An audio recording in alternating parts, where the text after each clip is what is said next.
Good morning everyone, or magandang umaga sa inyong lahat. Ngayon is update na lang ito sa aking Japanese boss. Supposed to be gupitin ko na lang ito para mag-form siyang yung parang parachute, yung design, yung parang payong. Kaya lang, if ever yun lang ang gagawin ko, may wina-wire ako dito sa ilalim na medyo malaki na mga trunk or mga sanga. Yung mga branches na ina-wire ko, mga malaki-laki na, naglulubunan. So there's a tendency nga sa katagalan is mamamatay yung mga sanga. So sayang itong ano. So ang gagawin ko, igupit ko na lang itong upper side para ma-shape siya. Then after that, tanggalin ko lahat ng dahon. Then tanggalin ko lahat itong wire. Then pwede na may ibang sanga nga babalikan ko ng wire.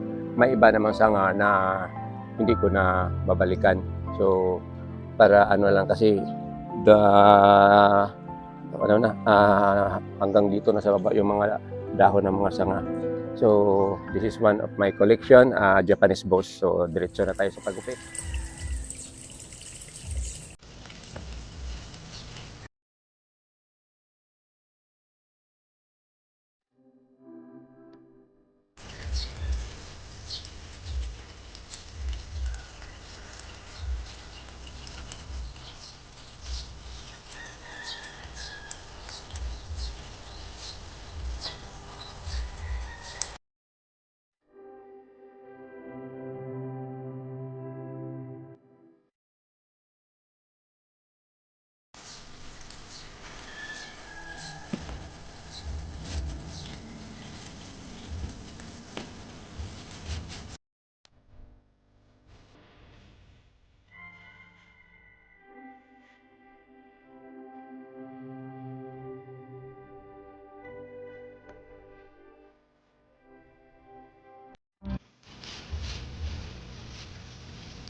So, at last, natapos ko na tanggalan ng wire, pero hindi ko natanggalan lahat yung dahon because na sobrang pino.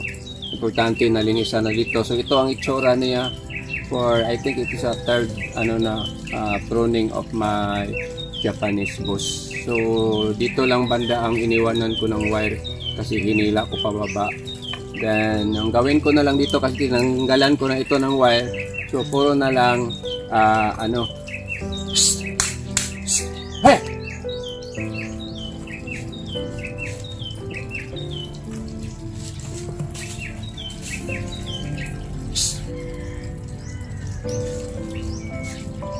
Ang ingay itong ibon dito sa paligid na ako na disturbo.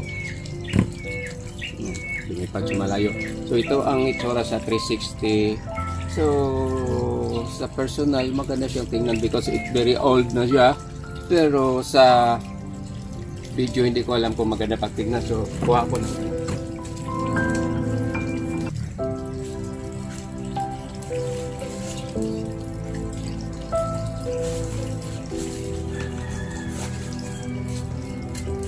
So ito na ang itsura sa aking Japanese boss. So hopefully sa katagalang maging maganda na ito pag lumalaki na itong mga sanga sa upper side. So ito ang itsura niya. Try natin iikot anong itsura. Yan. So this is my front. Ito ang harap ko. So ito ang harap. That's area there. Yun ang harap. So, ito lang ang isi-share ko sa inyo, itong aking Japanese boss. Sobra matanda na ito na malaki. Ito ay ililipat ko pa ito sa maliit na pot para magka-proportion ng itsura ng puno. So again, it's already 12 o'clock, alas 12 na ng tanghali. Mga 2 hours or 3 hours ko ginagawa. So hindi ko pa natanggal lahat yung dahon because ang sobrang liit, mahirap. So ito lang masashare ko sa inyo. God bless you all. Have a nice day. Bye-bye.